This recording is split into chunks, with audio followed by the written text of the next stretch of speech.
we live. We are live. And we are back with another podcast, guys. We got all kinds of things going on here. This is a redo of episode number 4. So if anybody was watching that live, we were trying to. It ended up being a podcast good only for lip readers. You know who messed that up? It was me. Bob. I thought it was Bob. Oh, okay, nice. Bob. I like Bob. I like it being Bob. How nice of you. You're going to take it for Bob. But we were trying to even go live here on TikTok. And part of our procedure is time got away from us, but I decided to make it go live because I know some of you are probably here on time and you might run away. You might have already run away. We were 4 minutes late, I think. And so I just wanted to try to get live while we're still messing around here technically. All right. Well, we're also live on Tim Wolf right now. That's nice. Cool. But how can we get it to show both of us? Tim Wolf on Instagram, that is. Oh, well, this is on TikTok. I mean TikTok. I misspoke. A little frazzled here. We're just gonna pass it back and forth between us. No, well, I'm gonna try to. I might go back off line here, but can you put it? Can you here. Just put it over there and have it put it back? Use another tripod if you would. Yeah. Okay. All right. If you can. This is Tim riffing for 2 minutes. I will. Yeah. To try to. I'm trying to, as a quality control here. I'm trying to go into YouTube to make sure that we are in fact live and that I can hear it because it is. Well, I don't know how it does it. Yeah, we're completely off the cuff here, and we apologize for those of you seeing it after the fact. You know, we don't want to do 50 minutes of invisible, or no sound. So let's see here.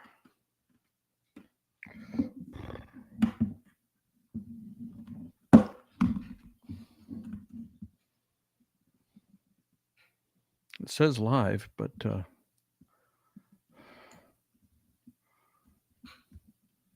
I can't get it. I'm only signed in as my own person.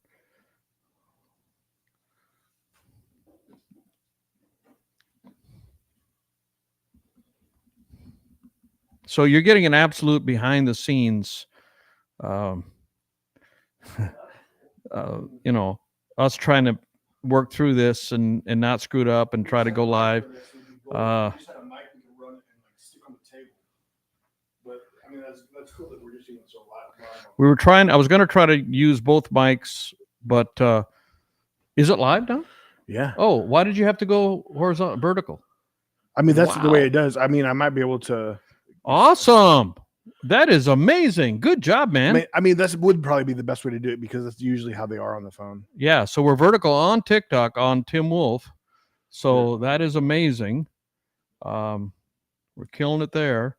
I'm still trying to confirm there's sound on the YouTube. Multi-streaming with YouTube. Okay, I'm on. Could you speak into yours? Here I am.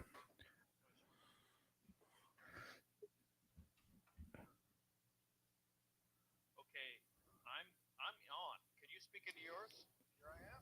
Oh, we are good. Okay, we're live. I can hear all the audio, and woo! I'm so excited, but it's delayed. We are good. Okay, we're live. I can hear all the audio, and woo! I'm so excited, but it's delayed. Okay, so woo! Thank you for bearing with us. If you're still here, maybe you ran away when you saw that we were. You can't listen to it in real time because it shows. You can't hear us very well on TikTok. Check us out on YouTube. We're live on YouTube. Hopefully you guys can hear us a little bit, but we'll try to. If we can just get a mic for that, even if you can't get that. We tried because I got an external and we tried to split the mics using a mic splitter, which I have because I'm going to use it for my live stream for my live game with my band. and we're going to split the mics, and it's so that we can play to a track. And it's new technology. I just literally took it out of the box from Sweetwater, and we're going to try that. Tried to plug it in, and I also have this device that allows you to have an external mic with your phone. And I just took that out of the box. I mean, talk about no pre-planning here. I should have set all this up and tried it like days earlier if I was a serious professional. But flying by the seat of our pants. We're trying to make up for a lost podcast on Tuesday. Yes. So it is a little crazy. The first time we're on TikTok, which you probably can't hear us the best, but anybody tuning in on TikTok, thanks for check us out. I should be put a message on there, but we'll get that squared away. I'm just pumped to just be live on TikTok. Absolutely, that still has a large audience, even though supposedly China is stealing all our information right now. Which, well, they say that they don't steal any more information than all the other platforms do. Well, yeah, they can buy it from any platform they want. I don't know why they got to pick on TikTok. Yeah, I mean, pretty much that's accurate. Zuckerberg's not very happy about how well TikTok does. That's the part of the issue. I'd say. Probably, yeah, and so for sure. So they're competing and they're copying each other. I mean, Instagram has got so many. Their reels and they're copying so many things from TikTok. And then how long is the max length of a reel, and how long is the max deal on TikTok? But the sleeper here is YouTube. Google owns YouTube Google owns YouTube, right? And their Shorts program, which is a vertical video, is don't sleep on that. That's done pretty well. And then they put a bunch of money into it. They put a bunch of money into it for the creators, and those I'll get caught watching those just as much. Sometimes I'll be watching those and feel, oh yeah, I'm not on TikTok. I'm on YouTube. Exactly. Yeah. Am I on TikTok? Am I on Instagram? Am I on am I on Shorts? They're all the same videos. Yeah. They get put when I make a vertical video. I put them on 4 platforms. I put them on TikTok. I put it on Instagram Reels, Facebook Reels, and YouTube Shorts, and the same video. You know, it's almost easier for me to flip through YouTube just because I follow so many people. So it's given me mostly the people that I'm following or people that are relatable to that on YouTube. So I feel like I get more people that I like on TikTok. I end up getting so much random stuff. Like if you end up watching or even hate watch something for too long, you'll end up getting more. I love it. Hate watch. That's a term. Did you just make that up? No, it's definitely a thing. Hate watch is definitely a thing. Yeah, it's one of my favorite YouTubers. I don't like how he treats people and how he treats them. He's not since I hate watch him, it's not one of my favorite YouTubers, but I loathe him. Can I say that? I loathe him. Hate watch him? I hate watch him too. The way I like him a lot, but he talks crap a lot about other, and he'll just come for other YouTubers and people and just say things are just like from the past, or that he doesn't have all the facts of, and it can be frustrating that way. But he's super funny and he has a good crew with him, so it's like I'm like torn with it. But, and all we have is Bob. Bob, you're doing a great job. Thank you, Bob. Yeah, Bob is our diversity hire.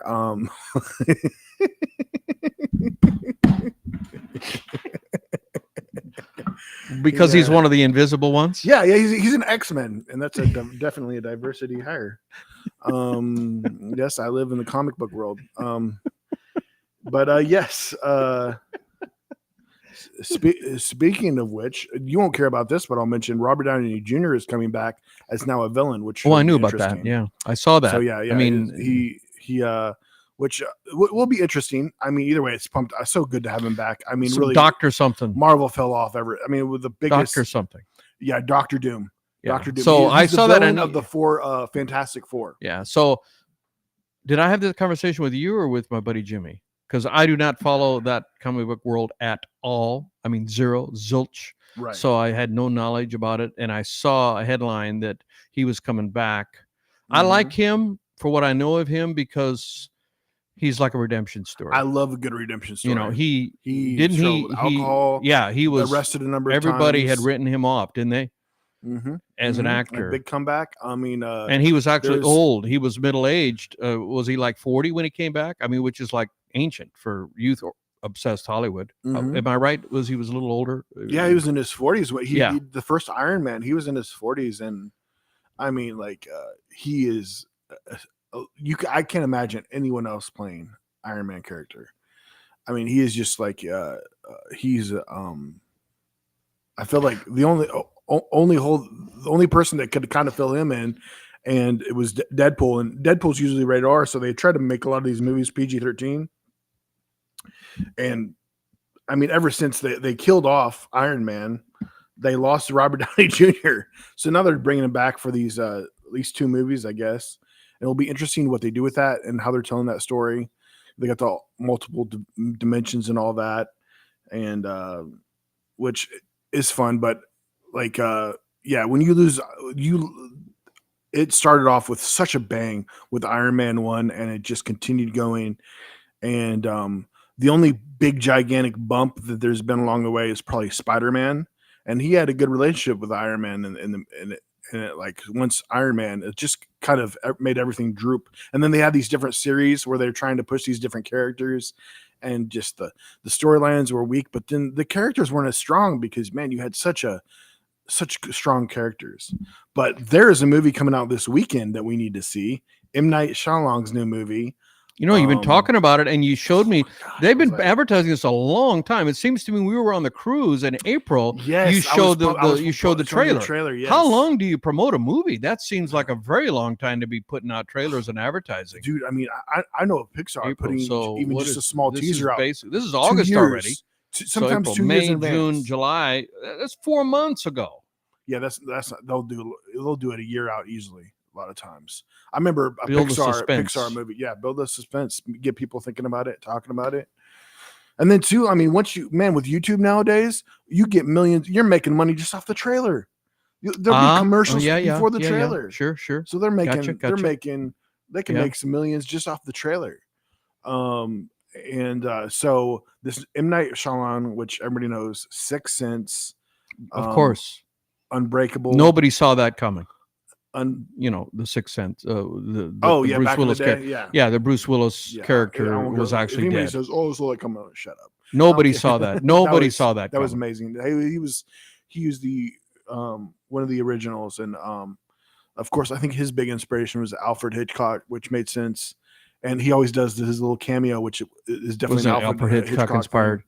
And but he does horror to an extent. I mean, that's what Alfred Hitchcock was mostly, right? It was horror. Yeah, but his horror was the sky. I mean, it wasn't maybe it was technically horror, but it was more scary, actually more. I mean, horror is when you have creatures that are unnatural, supernatural creatures. I mean, I'm not an expert on Hitchcock, but it seems to me that Hitchcock did only horror with natural, not supernatural, like I don't know what. Well, no, they can consider like even Scream horror. There's no supernatural kind of stuff. When I think of horror, I know what you're meaning. But when I think of horror, I just think of any movie that will scare you. But the word horror itself makes you think kind of more creature. Yeah, creature. It makes me, and I don't care for that. I have no interest in that. What is the name of that movie? Take a note. Take a note. Those of you who have seen our previous podcast. This is an upgrade. We are now sitting in front of our computers, and we can now Google stuff. The last podcast, the one that will never be seen again because I took it off unlisted. The one that was for lip readers only. Maybe one day we should put it out when we become famous and we've got millions of followers. We should put that out and say, okay, you lip readers, see how much of this you can understand. Wouldn't that be cool? When we're rich and famous as No Sugar No Cream podcast. Yes, sir. So we realized that we had things that we were thinking about and talking about. We said, well, I would be nice to Google that. And we didn't have, this table was bare except for our drinks and the mics. And so we're like, duh, why do we have our laptops in front of us and we can Google in real time? And also, as I mentioned earlier, we went for 53 minutes, I think it was, and I breezing right along, and I know exactly what I hit. I hit a button that muted the feed. That, you know, like when you go on an app, you got all these different buttons that you set. I mean, they're on the screen, so they're not physical. Oh, you figured buttons. out what happened? I figured out what happened. And so we went along and we checked the mic levels, because the first podcast we did, Seth's mic was was distorted. So we've taken steps to solve that, checking the mic levels first, making sure it's not bad. But I did something that was wrong. I admit it. I can admit when I'm wrong. And and for those of you who were there, I know some of you were there and watched it and said, I can't get any sound. My sincere apologies to you. And that's why now we have the laptops here, so that when we start, I'm going to use the headphones and make sure there's sound coming through in the live feed. And there was. And then too, in the future, when we're on TikTok, we'll be able to look at the messages. I might be able to pull them up in a second here, just on looking at it live on the iPad. But yeah, we're just on number 4, redoing number 4. Redoing number 4. Yeah. So this is 4.5. Number 4 again. 4 again. 4 again. 4 again. But anyways, M. Night Shyamalan, there's always a certain thing he does with just the title of his movies. They're usually always one word, sometimes 2 words, but for the most part, they're always short. That. Yeah. Trap, Old, Glass, Split, The Visit. You know, I mean, basically just one visit. But then After Earth. If they're 2 words, they're not a good movie. after Earth Sixth was horrible. Sense is an exception there. Sixth Sense, just 2 words. But Trap is coming out. It looks so good. It looks like it's basically about the serial killer that even captures. He at the time of, he ends up going to take his daughter to a music show, and then there's all these cops there, and he asks some random worker. He says, "Hey, what's going on?" And he says, "Hey, yeah, this supposed killer is here, and this is a trap for him." And he just told that to the killer, supposedly, but we don't. I mean, we're guessing it's him. He pulls up his phone. The suspenseful music. The suspenseful music tips you off. Yeah, he pulls up his phone. He looks at it like somebody captured in his house. But I mean, his daughter has no idea what's going on, and it's basically him trapped at this big stadium where this concert's going on. And boy, does it look amazing! What a concept, man! He's so smart, man. He's smart. So I want to segue, because those of you that may not know, that stumble across this, I am an artist, music artist, Tim Wolf, and I just mentioned music in a movie. You know, the reason you feel suspense in that trailer, and the music in a trailer is really important. And if you as a songwriter or music maker can get in, well, especially the trailer, because you only got 3.5 minutes or however long the trailer is, right. And it's all about bombastic and big finishes and very climactic. You know, a movie trailer is a very specific kind of music. But anyway, music tells you what emotion to feel, or tells you, but so you don't think, oh, now I'm supposed to feel happy. That's how music affects us. And so when you're watching a scene and you don't know this is danger's coming up, it's music that tells you that. And so music is very important, and it's called sync. Sync means SY. It's not like the kitchen sink. It's SYNC, short for synchronized. So there's something happened. Something buzzed there. Something buzzed. We're still going though. Woohoo! Woohoo! Get my cold cuts. Get my cold cuts. 44? That's me. Get my cold cuts. Which is like an old commercial. It is. I found the original commercial. Yeah, I found the original commercial. It's you know, it's just early 2000s. Regular middle-aged guy. Yeah. Well, I think it's a football player. Oh, that's right. I think it's a retired That's right. You said it was a football player. I think so. So music is synchronized to picture, which can be anything. It could be a TV show, could be a movie, could be a commercial. Pretty much that's it. And that's a different category for licensing. For example, if there's a song you want to cover that somebody else wrote was a big hit. I have a song coming up, which is a cover of Chris Stapleton's Cold. And Some of you may know that. Big Chris Stapleton song. Chris Stapleton fan. And this actually won, I think, a Grammy Award, or at least it won awards at the CMA countries. I think it did win a Grammy Award, the song Cold, that he co-wrote with his producer and some other guys. I think there's 4 writers on it. And I covered that song, and I don't need permission from Chris Stapleton or his engineer because of the law called compulsory license, which if the song has been released already, the songwriters in the U.S. cannot deny someone else to cover that song. It's called a compulsory license. And the compulsory license lays out what is paid for the song, how much per CD that's sold, how much per radio play, how much per stream, all of those things are laid out. Now, the minute you go to make a video promoting the song you just covered, all bets are off because the compulsory license does not apply to synchronized use, synchronized to picture. And just because the advertising, it changes if you advertise. The law, the U.S. law, the compulsory license law, was only written for audio only. It doesn't apply for if it's attached to a picture, which is called sync. So you can actually, most writers, if you put it on YouTube, you won't get a strike or nothing will happen because you just can't monetize it. And if there's any money that comes in, it goes to the writers. But there are some writers who are real, that's 99% of the songwriters. But there are some writers who, for whatever reason, have decided that they don't want anyone covering their music. Oh, nice. That looks pretty good. Nice. It looks pretty good. Showed me the TikTok. You showed me the TikTok thing. And that's the Eagles, Glenn Frey and Don Henley.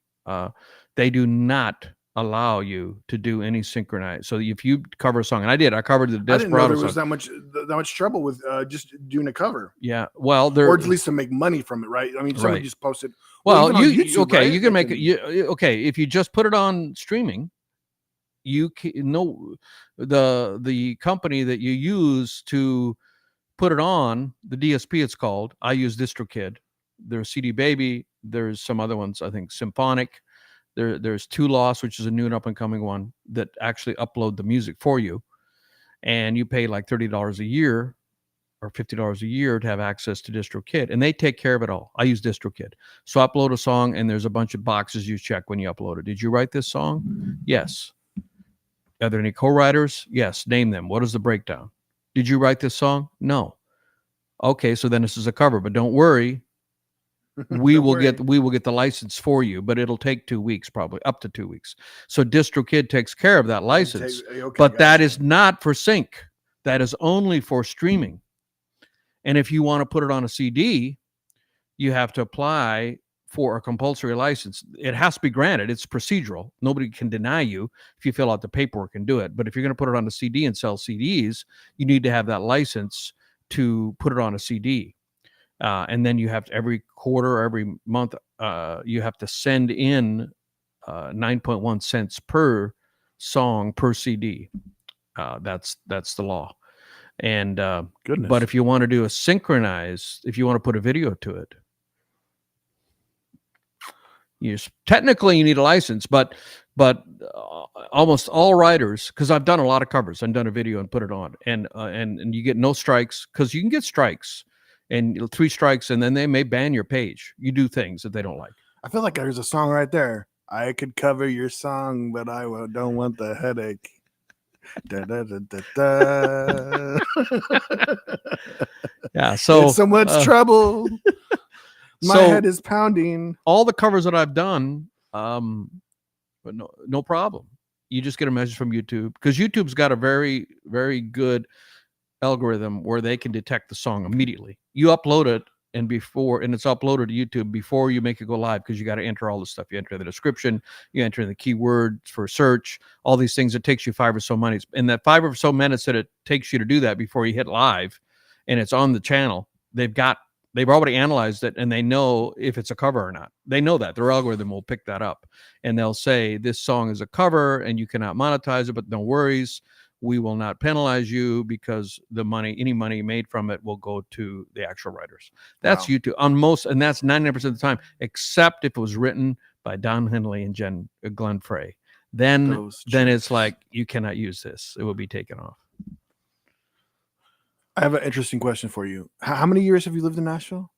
It'll be 7 this October. How much do you think your intelligence of just like the music business, just as a whole, like all the ins and outs, advertising for it and all that, how much do you think your intelligence in that area has increased since you moved? My knowledge, I would say a lot, an awful lot. And because crazy amount, right? I mean, yeah, I mean, I've been serious about it because I've been in business. I was an entrepreneur before. And so the business side of it has always been something that I feel, compared to the average indie artist, I have experience with that. And I feel that, you know, a lot of creative people don't have much of a business sense, to be honest. Like, for example, take athletes, you know, athletes that are very good at their sport. There's a whole Netflix thing about football players, or mainly football players, I think, that were millionaires because of their contracts. And then football is brutal. So you get injured and you're out. And who's the guy that played for the Browns? Bernie something? You're a football fan, but quarterback back in the day, pretty good quarterback. Anyway, there's a whole bunch of them on there. And then they file for bankruptcy because they don't know how to handle money. They don't have the business sense. Now, some of them do, like Shaq. Shaq's got an incredible business sense. He's an NBA player, of course, not NFL, but and so a lot of musicians are great creatively, but they have no understanding or experience or knowledge when it comes to business, and that's a weakness for them. And for me, I was an entrepreneur and I spent time in business, so I have that experience and knowledge, and might be one of my strengths, I think, compared to the average artist. So I've really tried to lean into that and try to educate myself more and more and more and continually. And there are people that are much smarter than I am on the music business side. I mean, so I'm in this program, coaching program, and Entrepreneur, shout out to Entrepreneur. And there's some marketing geniuses in that program, especially the president or the owner or the founder, Kyle. Is known by his artist name is Circa. Man, he does podcasts. Creative Juice podcast. Shout out to Creative Juice. I listen to every one of their episodes, and they just drop in gems every week when they do their episode, because they're so knowledgeable about, and then they're keeping up with the latest trends. Things change. Things that worked on marketing your music a year, 3 years ago doesn't work anymore, and so they're constantly changing their advice and trying to keep up with it. Technology. Yeah. And the algorithm changes. You know, they won't announce it, but Facebook will change their algorithm, like how to get discovered. Instagram will change the algorithm, and you don't even notice it. Boy, something that worked before doesn't work anymore. In fact, I just recently posted we have a private group in Discord, and of all the other artists that are also in this program, and we share information. And it's kind of like a mastermind group in a way, to use that term. And my shorts all of a sudden just dropped off, just dropped off. My views dropped from, 50%, 80%. And I wasn't doing anything different. I'm like, what is going on? And somebody posted, well, you have to be really careful on your keywords. And I wasn't paying attention to the keyword. Your keywords is your hashtags, what goes behind it, and what, so it helps people find it when they search, stuff like that. And so be very careful. And I had heard that, I knew that, but I'd also heard that keywords didn't matter anymore, so you get sometimes you get conflicting advice, because you think Facebook is going to reveal their actual algorithm? No. Meta, they're not going to tell you how they do things. TikTok, Google, YouTube, they don't tell you when they change things or how the algorithm works. It's by experimental is how you figure it out. Anyway, so I've been paying attention to my keywords, and I got my views back up again. So, but I had to make a tweak. I couldn't keep doing the same thing. So, anyway. Yeah, that definitely happens. There's a lot to the YouTubers. The numbers change. They just change things around, and sometimes you wonder, are they doing it just to do it, or is that affecting the money? I mean, everything's got to be about the profit margin a lot of times, the profits. So sometimes I think companies make stupid moves. Well, like they say, like you would think, supposedly Toys R Us didn't just go out of business because of I heard it's bad management. Bad management. Yeah, I think I'm talked about that. So if that's wrong, you can blame me, because I think I might have told you that. because like you would think, probably from Walmart. Walmart carries tons of Legos for one thing, and then just lots of toys, and then you got Amazon and everything, just everything online nowadays. But supposedly, I mean, Toys R Us was doing pretty good back in the day, and then just make some bad management decisions. I mean, goodness, I tell the story of in Rogers, Arkansas, where I'm from. Which is the headquarters of Walmart. Bentonville, but just on the other side of the road. I'm just like 10 minutes away from it. Okay. So I still have a duplex there, and I still love it there. And in fact, it's pretty tempting to go back there. And if somebody moves out, it's pretty tempting to just go back there and jump in. You better not. No, I want to do that. Our podcast would be challenged. That would be a little tough. No, I wouldn't. I would. We're just getting this off the ground, nephew. I love it here. Just getting it off the ground. I'm just commenting how much I love Northwest Arkansas. But anyways, so there was a cool bar that I mostly like going there just for the ribs and the fries. They had homemade fries and spare ribs. And for $6, you'd get a nice portion of fries and just 2 or 3 spare ribs, but they were the big ones and they were the best ones. He cooked those all day. So good. And just $6. It was so good. But anyways, so it was a smoking bar, and then you played pool. And they started having some complaints about the smoking. So enough people complained where they decided, let's go non-smoking. They go non-smoking, their numbers go way down, way down. And that goes on for a little while. And then they're like, well, we got to go back to smoking because we made a bad move. Our everybody, the reason that we do so good is because of our smokers. People like to come there to smoke. You can't hardly smoke anywhere anymore, especially even at bars. And they switched back over to smoking. By then it was already too late, and they went out of business.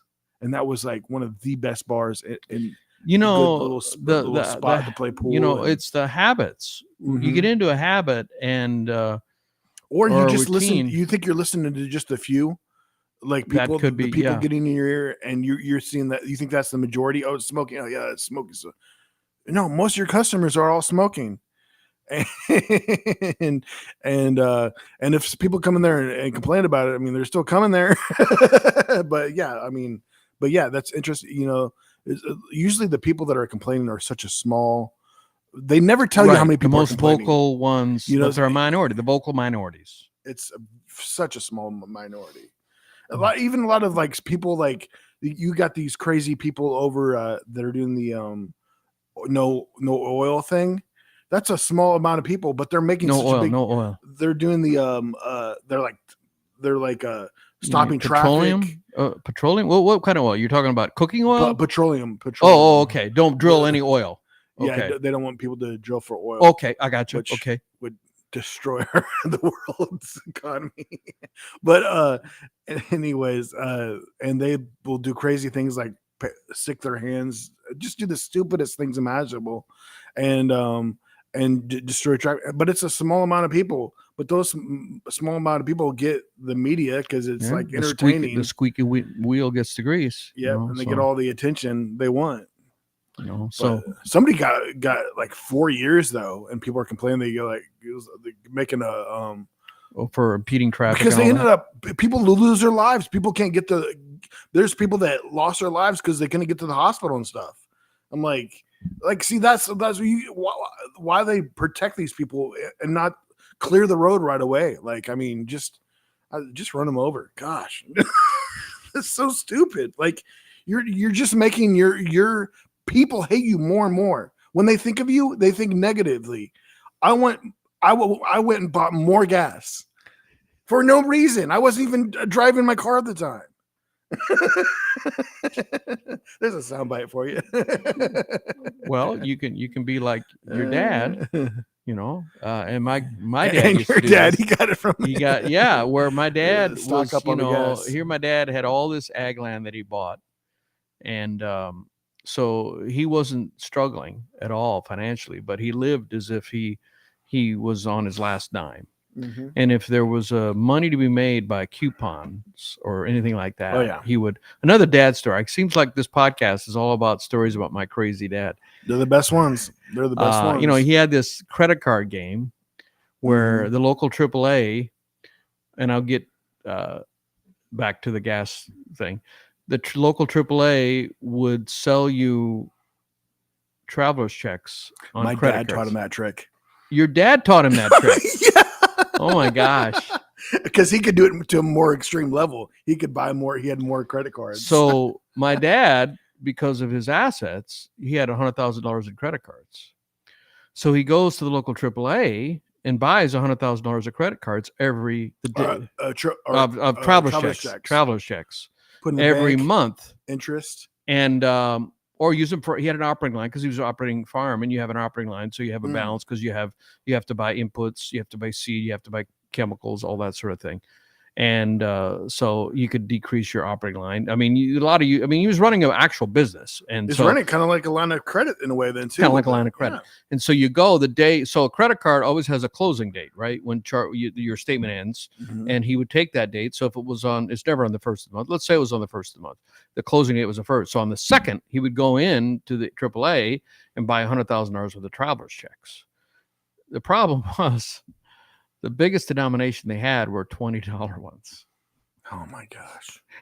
And then every one of them has to be signed. And so he would go to the local, his bank was Farm Credit Services, which is it's not like a credit union, but it's dedicated, it's government backed, but it's specific. Anybody who's in the farm community knows Farm Credit Services. They finance most of the agriculture in this country. It's not a bank though, and it's not a credit union, but it runs like a bank. You have checking accounts and all that. But he would go there, and they loved my dad and my mom. And my mom would sign, he would always delegate that to her. And they'd be there for 3.5 hours every month and signing those traveler's checks. I wonder how much interest they made for, and normally your span before the last closing date and then when the bill is due is almost 30 days, but not quite.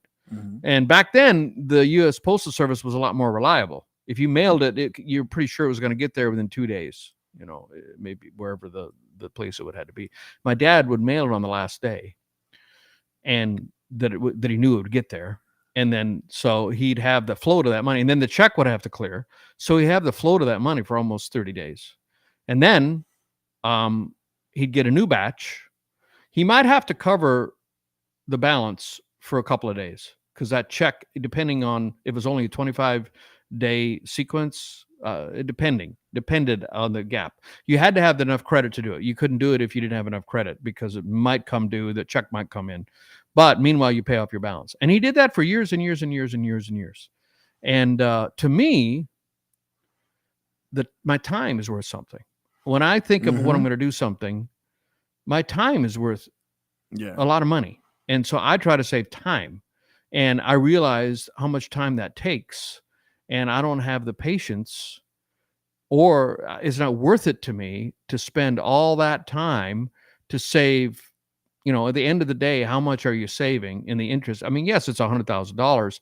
If you did it over the entire year, and let's say your interest rate was 5%, I mean, you save $5,000. But you spent, you know, if you're doing it every month, if you're doing 4 hours every month, so I mean, you're doing 50 hours. Well, yeah, you know, so you're so it's $100 an hour. You know, it depends on what the interest was back then, and there for me. Like if you're making $1,000 in interest a month, that would have to be 12% interest. So another thing. So yeah. Another thing your dad does, and I would never do this. I mean, God bless him. If he's listening, Mark, I love you. Yeah, you're probably about around $5,000 because you're probably going to ballpark. Interest rate 5% roughly. I don't know, $100,000. 5,000. Yeah, 5,000 divided between 12 months is less than $500 a month. So like 500. No. 100,000 over an entire year is 5,000. Yeah. Right. Divided up into I see. Less than. Yeah. Well, I did the 4 hours. I already did the 4 hours by a year basis. I did 4 times 12 is 48. So I round up to 50. So 50 hours for $5,000 in a year is $100 an hour. Right. When he probably makes more money farming. Yeah. He probably does. That's the point. Farming, yeah. And so your dad, and I love you. I mean, you get a certain amount of discount. It's a big discount at the local grocery. Is it Kroger's or whatever? Mhm. You get $1 off on your gas, and but you can only buy 40 gallons a week. Something, I don't remember the numbers exactly. So, they buy a lot of gift cards and stuff to. So do that. your dad would. He did this when I visited him a year or two ago. We'll get a gas, but his car won't hold 40 gallons. So in order to max out, he'll put the rest of it in a gas can and put it in the back of the car.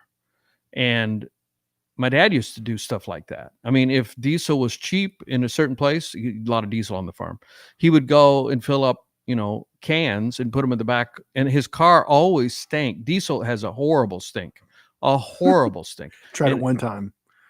I got a few jugs, tried it one time, spilled gas on myself, smelled like gas all day, never again. Yeah. So, but your dad does this every week or every month, every week, I think, because you can do 40 gallons a week, I think.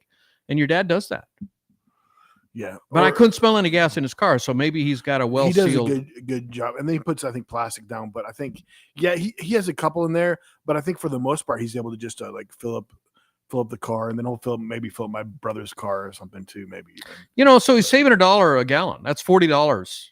That's that not insignificant. It does add up. But on the other hand, how much time and messing around. To me, it's not worth it. But he's retired, and he's true. Too much. I mean, I'm not blaming anyone that does that. I mean, especially if you are short. I mean, every penny. I mean, if you're starving and you can't put food on the table and you don't know where money is for the rent, you need to use all of those things. I mean, I don't mean to diminish those things. The key part we're missing out is that they enjoy it. They enjoy it. And that's what makes them. It's fun for them. So it's really not about how much time it takes or anything. It's just they enjoy it. So that's all that matters. Like work. That's all that matters. And that's life's lot. Anytime you can have a job and you don't feel like you're working, that's awesome. Like you and what you do. I mean, this is what you've been doing for the last 7 years. I mean, these last 7 years have been a lot different than the years before, right? Yeah. You've been doing something you love. Yeah, it's been tough at times, I love it. But you love what you do. So I want to talk about, we should call the 4. It's the silent podcast. The silent podcast. We will refer to it in future. Yeah. Was there something you wanted to? Yeah. Well, I mentioned that. So I have a song coming out tonight at midnight. Okay. Yes. Tonight at midnight. So I'm putting a song out every 2 weeks. Every 2 weeks. We talked a little bit Tim about Wolf that, on social media. Tim Wolf on all your streaming channels. And the song should be on TikTok, right? On TikTok, 100%. The Tim Wolf on TikTok. And this song that's coming out is a song that I wrote on the cruise with you when we were on vacation in Greece and Turkey. And I was so excited about it. Before I even got off the cruise, I sent my demo to my producer and by email, and he started working on it. And we did all of the stuff. He sends me tracks. I recorded my vocals and send it back and blah, blah, blah, back and forth. And I'm very excited about this song. And it's about, and by the way, I did a pre-save. I did a pre-save. I got a pre-save code where you can pre-save the song. And there's a lot of, again, the conventional wisdom in music is that nobody pre-saves songs anymore. Don't mess any time, because they said if you blow up on TikTok on a track, and the highway between TikTok and Spotify is very short. So if people on TikTok like a song, they will go to Spotify or their streaming channel, if it's Apple or whatever, and try to stream the song. And if it's not available yet, you just wasted your chance. So they're saying don't be promoting a song that's not available anymore, because we want instant gratification. So if you see the song and you like it on TikTok, which is the number one music discovery tool right now, and you say, I want to stream the rest of that song, because TikTok, normally you get a clip, right? So I want to stream that entire song. And you go to Spotify and you look up the artist and the song isn't there. You're like, well, F that. I'm not going to try to listen to that song again. And you lost an opportunity. So there is that mindset that don't do a pre-save. And I don't know, for some reason earlier this week, I think it might've been Tuesday. I've forgotten. I thought, well, I'm just going to post because I'm still promoting my last song that came out 2 weeks ago, which is I Can't Help Myself, Tim Wolf band version, which I'm still posting clips on that. And I posted the last one today because tomorrow I'm going to be posting about this new one. And I just posted about Wishing Well is the name of the song. And it's about, not being able to find love. And in 2024, I think it's the most difficult ever in the history of man, even though we have all these apps, we have these dating apps, we have social media. People complain that it's so hard to find a significant other, find someone to date, someone to love. And this song kind of taps into that. And I did this little clip talking about the song, and I put the song in the background. And then at the end, after I got done talking, I raised the volume so you could hear part of the song. And that song, 18,000 views. No, I'm sorry, the clip at 18,000 views, which is huge for me. I don't get 18,000 views. I mean, 1,000 views on a organic reach where I'm at now on Instagram. Okay, that's a good video. That's good, but 18,000. So I think I hit a nerve there. Hit a nerve is usually negative. What would be the positive version of hitting a nerve?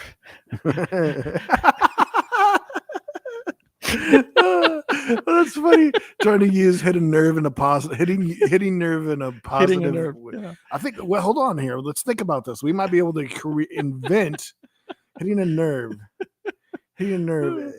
Hitting a funny bone. I resonated. No. I resonated. It resonated. And so the first beginning of the song goes, "I've been waiting for you from the start.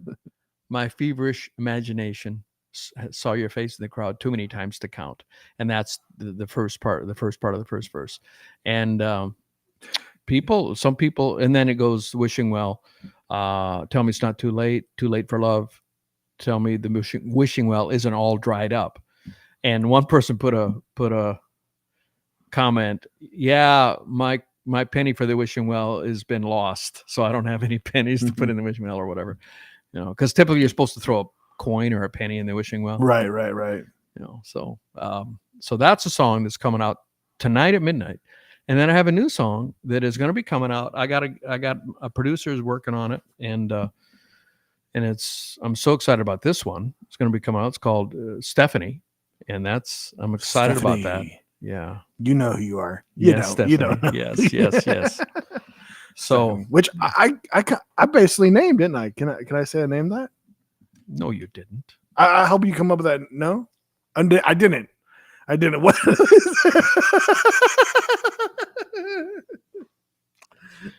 You are delusional. Oh, am I? Okay. What's going on here? I'm confused. Tim just hit a nerve in a good way.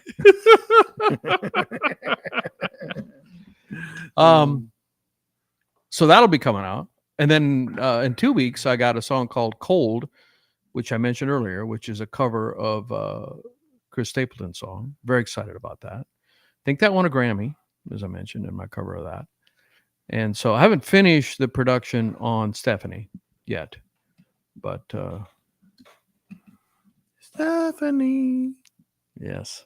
I did put it out for a few days, but I took it down because it's not a good enough version. It's going to get remixed. You gonna make it longer? Or no, I'm not planning on it. Yeah. It's only 80 seconds long, which is short. But a lot of neo soul songs are really short, under 2 minutes.